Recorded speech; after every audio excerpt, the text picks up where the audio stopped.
lagi akan panjang berpidato. Saya hanya menyampaikan seluruh jiwa raga kami untuk rakyat Indonesia.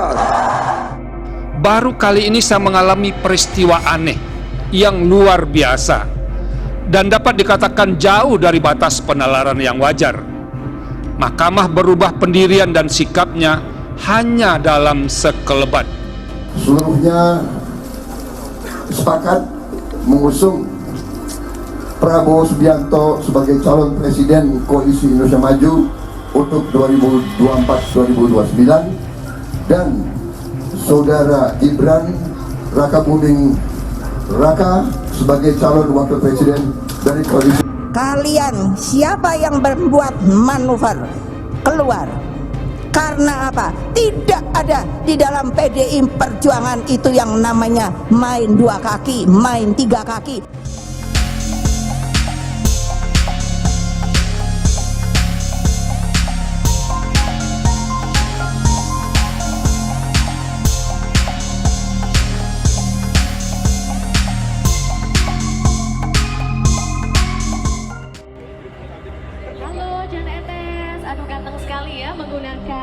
Pemirsa, nama Gibran Rakabuming Raka alias Gibran kini menjadi topik trending.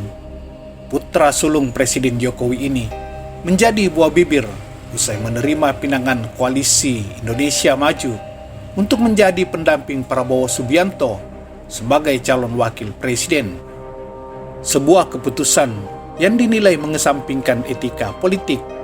Harap maklum, pada saat Prabowo Subianto mengumumkan paket Prabowo Gibran, wali kota Solo itu masih berstatus sebagai kader PDIP.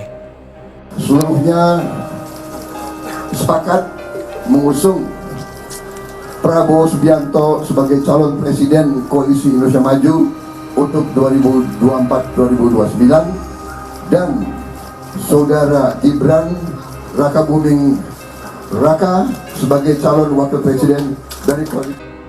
Ia masuk sebagai cawapres Koalisi Indonesia Maju berkat tiket dari Partai Golkar. Tak heran, Ketua Umum PDI Perjuangan Megawati Soekarno Putri bereaksi keras atas sikap mendua Gibran. Kalian siapa yang membuat manuver keluar? Karena apa? Tidak ada di dalam PDI Perjuangan itu yang namanya main dua kaki, main tiga kaki. Publik memaklumi sikap Ibu Mega.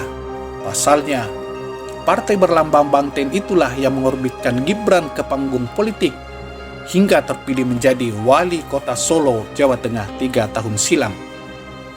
Banyak orang menilai Gibran kini bagai kacang yang lupa akan kulitnya. Lebih tegas, pengamat politik Henry Satrio yang juga pendiri lembaga survei Kedai Kopi menyebut Gibran bermaling kundang ke Ibu Mega yang berjasa membesarkan Gibran dalam rahim PDIP. Hal itu disampaikan Henry Satrio dalam sebuah wawancara dengan Tribun Network Minggu 22 Oktober 2023. Sinyal Gibran bakal masuk dalam bursa cawapres semakin menguat setelah Mahkamah Konstitusi mengambil keputusan kontroversi atas gugatan Almat Sakibirro, seorang mahasiswa ilmu hukum Universitas Surakarta, yakni menolak batas usia minimal capres-cawapres, tetapi mengabulkan syarat tambahan memiliki pengalaman sebagai kepala daerah, baik tingkat provinsi, kabupaten, atau kota. Amar putusan mengadili: 1.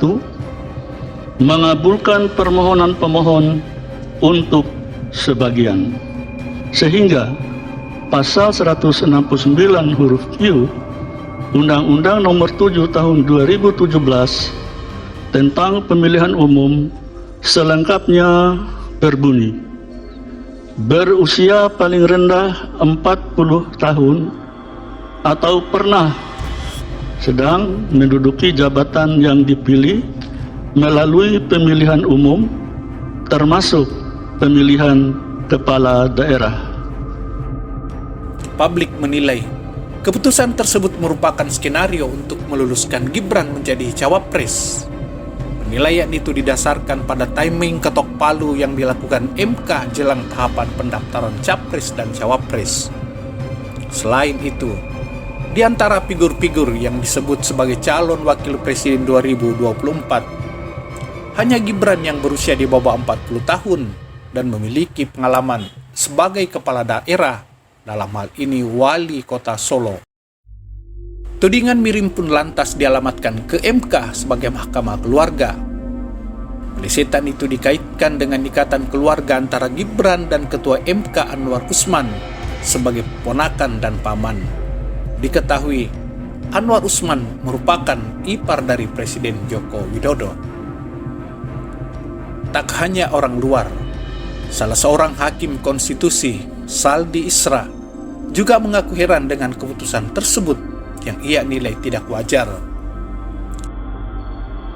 Amar putusan Mahkamah Konstitusi nomor 90 tahun 2023 Akuo menyatakan persyaratan menjadi calon presiden dan wakil presiden adalah Q berusia paling rendah 40 tahun, dimaknai menjadi persyaratan menjadi calon presiden dan wakil presiden adalah Q berusia paling rendah 40 tahun atau pernah atau sedang menduduki jabatan yang dipilih melalui pemilihan umum termasuk pemilihan kepala daerah.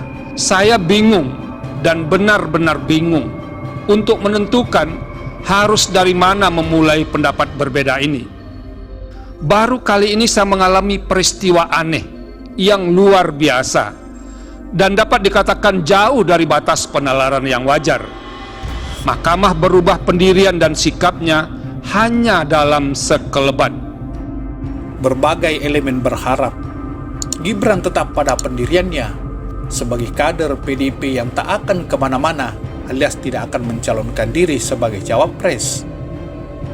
Namun seperti kata Henry Satrio, bahwa menjadi cawapres adalah hak semua orang, Gibran ternyata menerima pinangan Prabowo. Lagi akan panjang berpidato, saya hanya menyampaikan seluruh jiwa raga kami untuk rakyat Indonesia.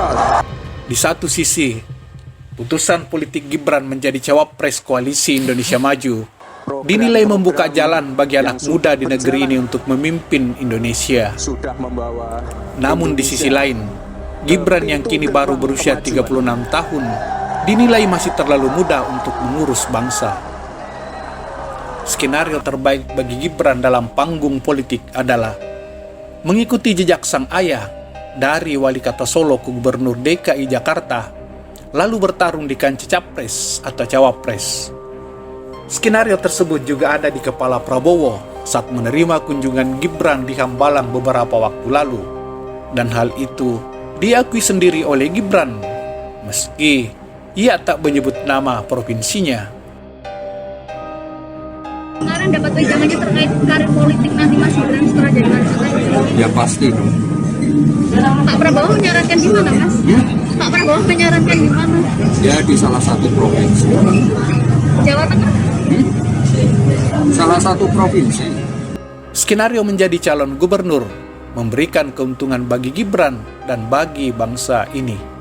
Terhadap Gibran, skenario tersebut akan membuat dirinya lebih matang dalam dunia pemerintahan.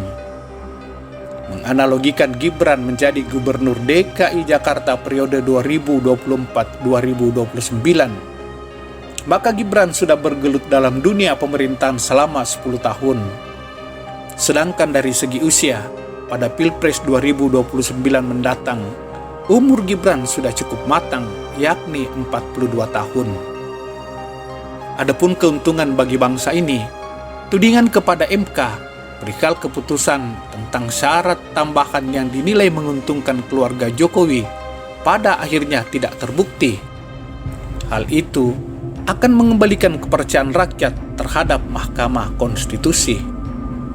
Tapi sayang, skenario itu hanyalah sebuah angan-angan belaka. Tekad Gibran sudah bulat, maju dalam kontestasi pemilihan presiden dan wakil presiden 2024. Kita sekarang melanjutkan dan menyempurnakan